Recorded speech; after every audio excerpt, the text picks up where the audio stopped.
Welcome to the Church Solutions Podcast, brought to you by JSL Solutions. The Church Solutions Podcast is designed to help equip you and your church in the use of technology and other tools and services.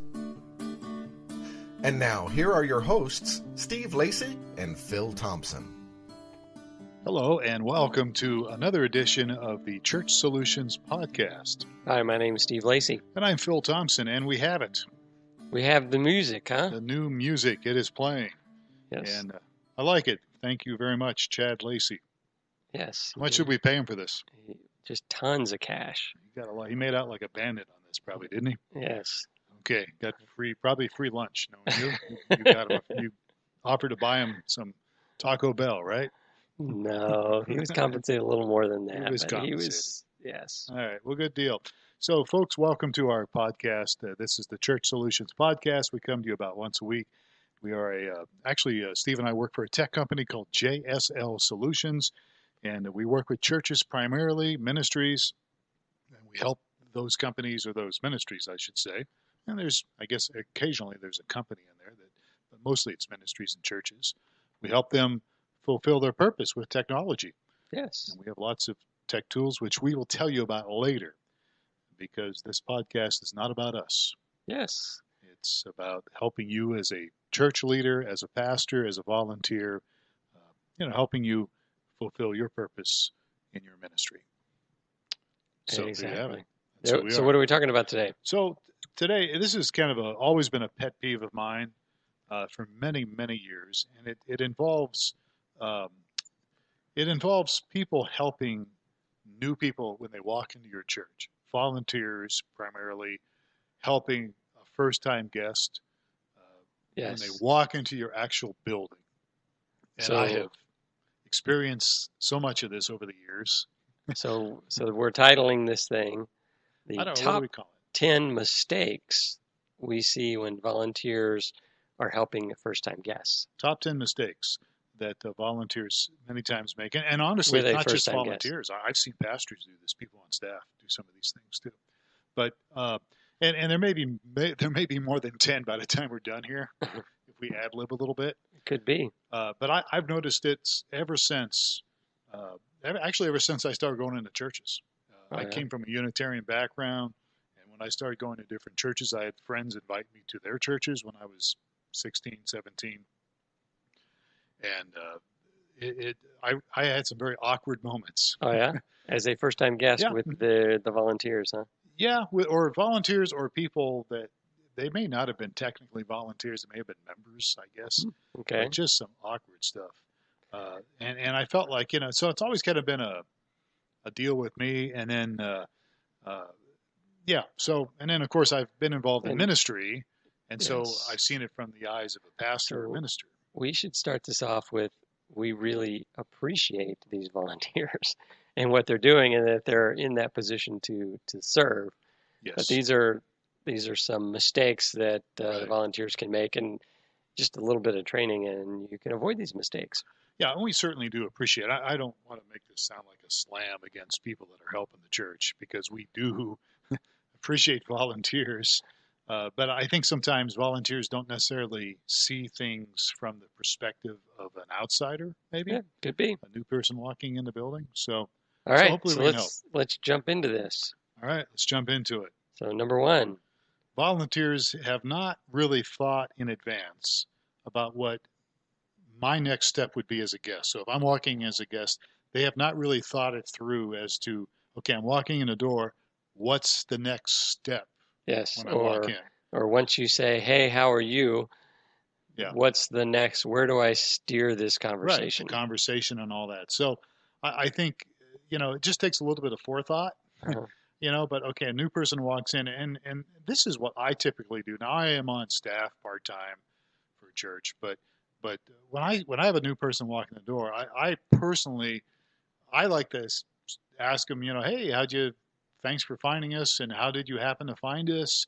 I don't try to grill them with a third degree, but I do try to somehow or another casually talk about how they found out about us, because that helps me a lot, especially as a staff person.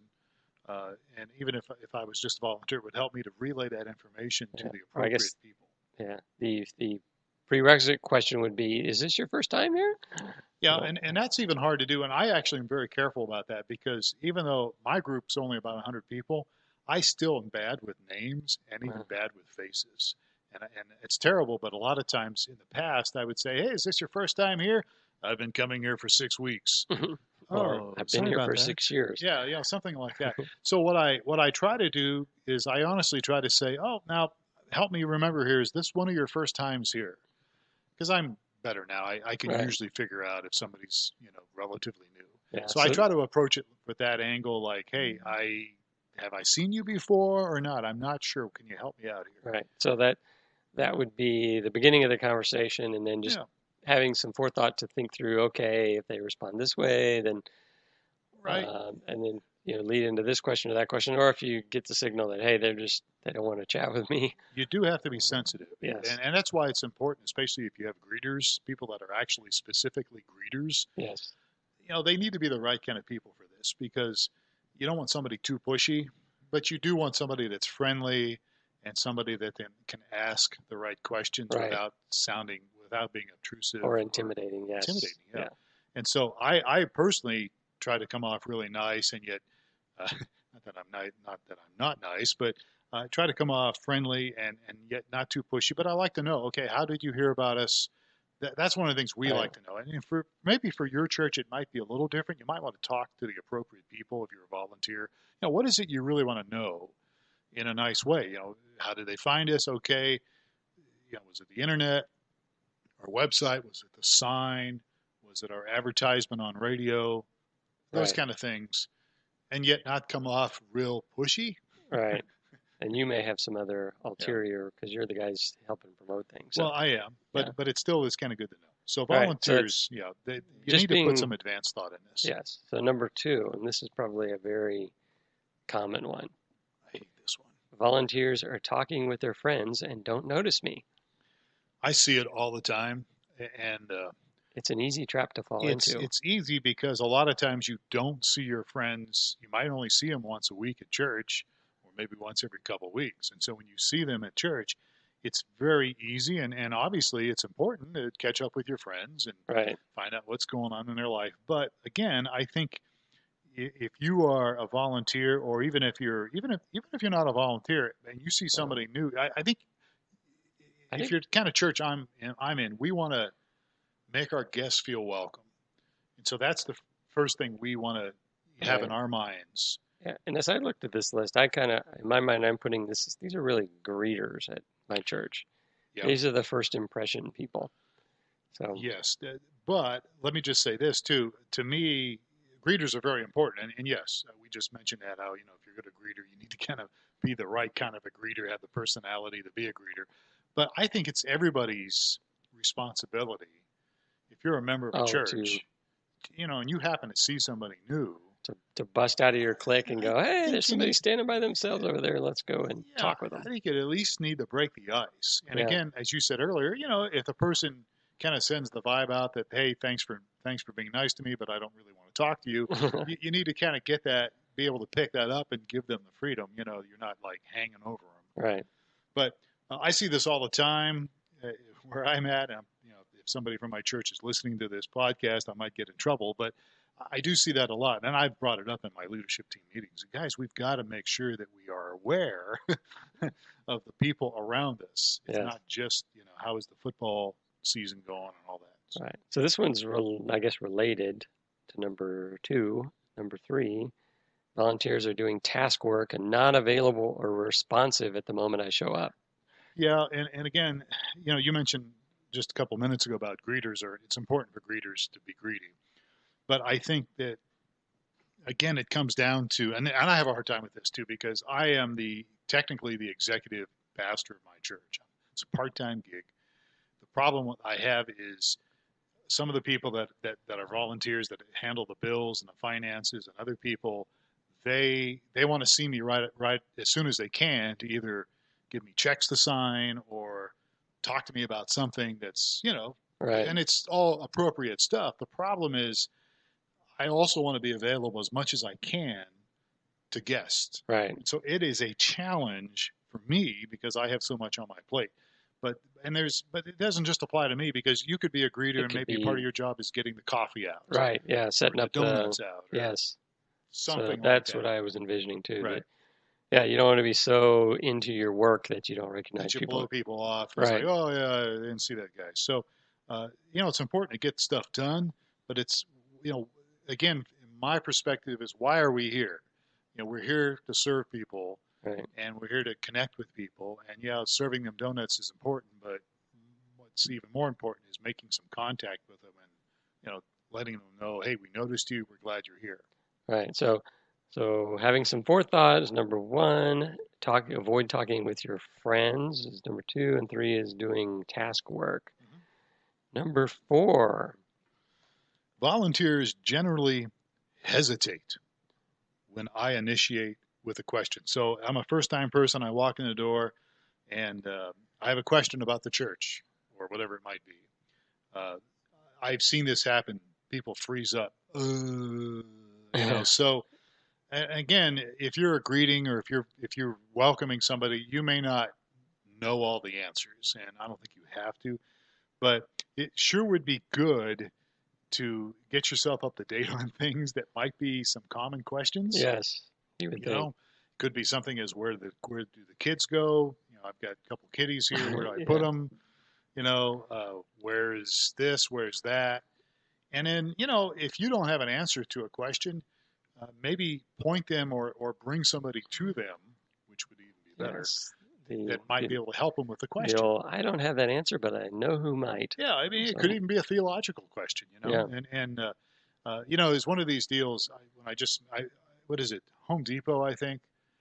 Home Depot has a sign up there. Home Depot is it's not a hardware store. It's what would you call Home Depot? I think everybody knows what Home Depot is. Home furnishings, or not home furnishings, but okay. There's Home Depot all over the U.S., right? And the world, they are. probably. But, so one of the signs they used to have, I'm sure they still do, is don't point. Take the person to. Oh, they have a sign for their employees, I take it? Oh. Yeah. I remember asking somebody a question, and they pointed, and I thought, okay, I wasn't even aware of that. And then I went around somewhere to use the bathroom, and they actually had it in their bathroom. Don't point. But I say that because, okay, if you don't have an answer to the question, I wouldn't just point, well, there's Elder so-and-so or Deacon Jones or whatever his name is, or her name, don't point. Just say, hey, you know what, I'll find out for you. And we'll bring somebody over to ask that question or to answer that question. Right. All right. So number 5, and some of these are related here. So number 5 is volunteers don't know where the most pertinent information is located. So a lot of times in your church, you'll have different areas where people can sign up for things. Maybe sign up for the help in the kids ministry, or sign up to help with some kind of a feed the poor program, some kind of social justice program or something, or whatever it might be. Maybe even a course that the church is teaching, maybe on the Bible, or community groups, small groups. It's really good that if you're involved in your church, you should know where those places are where people can get the information or sign up for things, or get their answers to their questions. And in some churches, it's not a very big church, and so you just go over here to the information table, and here's 3 or 4 things you can look at. Other churches are spread out a little bit. You have to go over here, you have to go over there. It's just really important to kind of get yourself up to date on where that information is and how to get it to people that are asking. All right. This, I see these are all greeter related. I don't know if every church has greeters, but a lot of these, if you're going to be in that greeter role, you definitely want to be trained on all of these tips here, or avoid these mistakes. So the number 6 on our list was volunteers tell me what to do with no information or tools or other people to help me. So they'll say, oh, children's stuff over there. Yeah. Go over there. It's a little bit like the Home Depot thing, just pointing.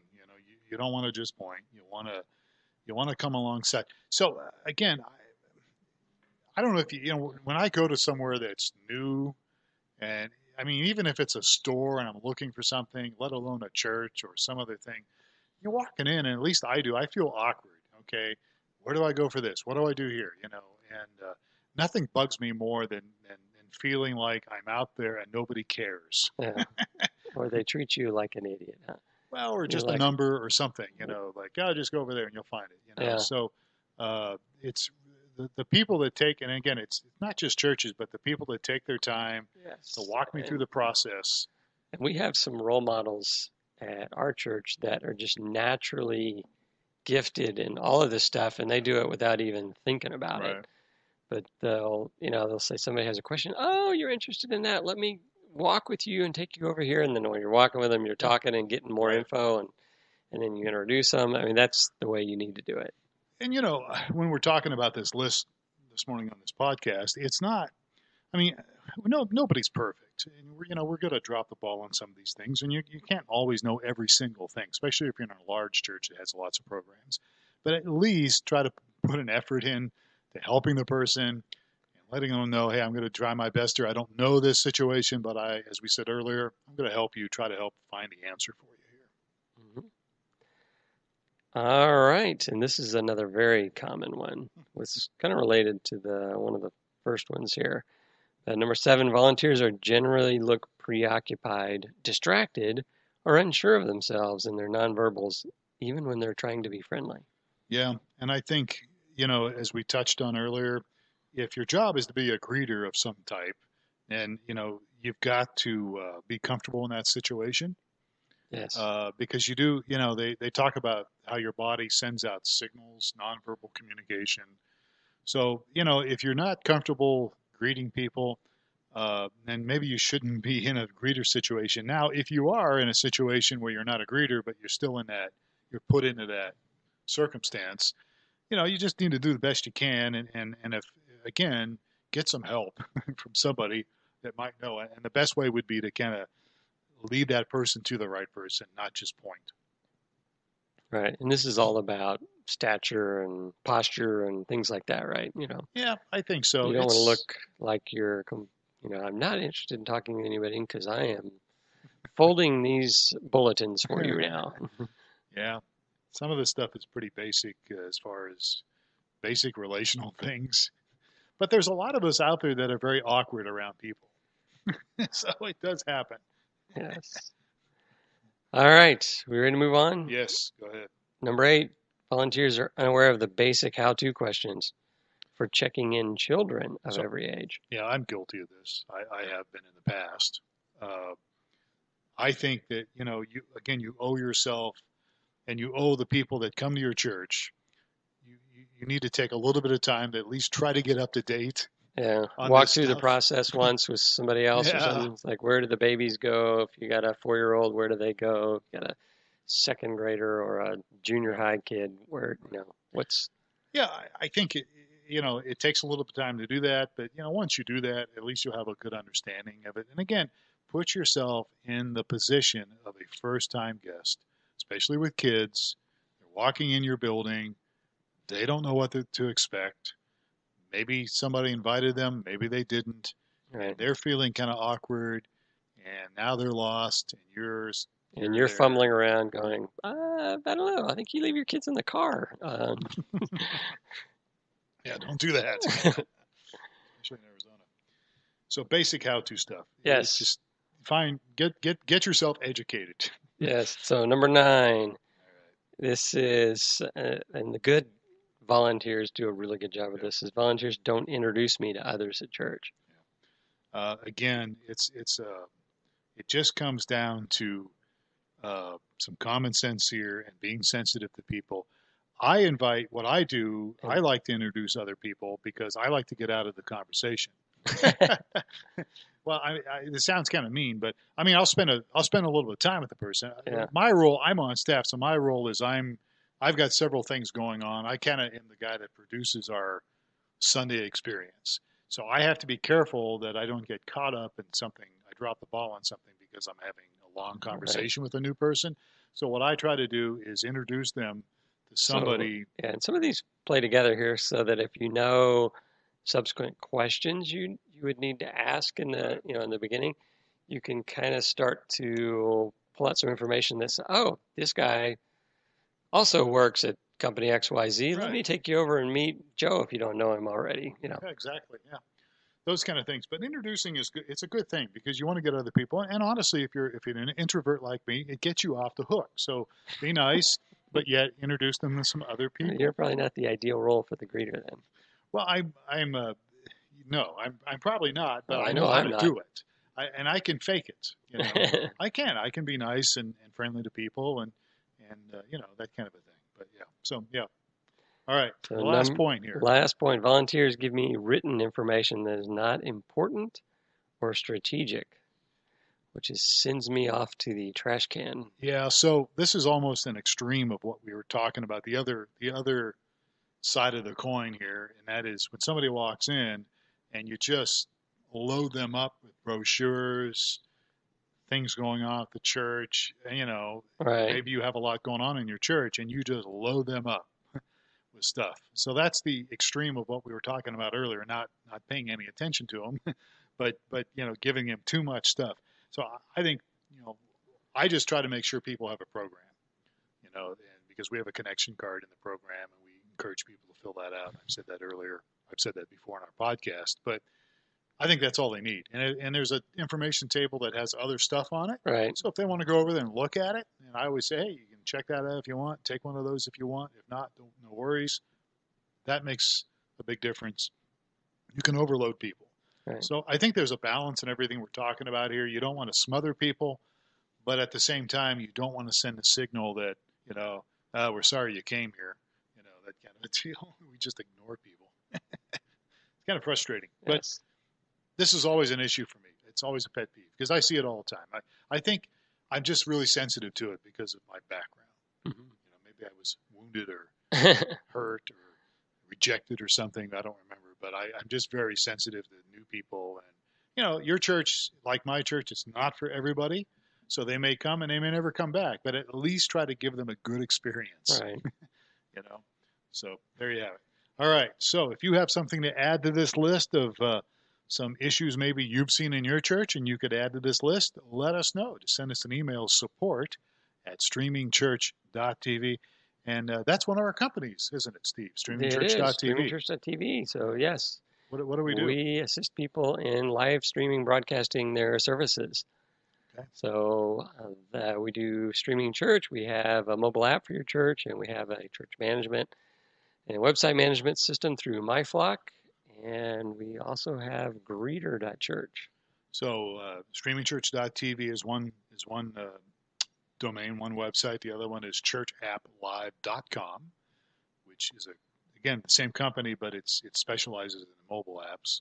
And then the other one, myflock.com, which is kind of the mothership, right? Yes. Back in 2001. That is correct. And then that's the website and church management system. And then the new kid on the block is greeter.church. Yes. And the .church is a what do we call that?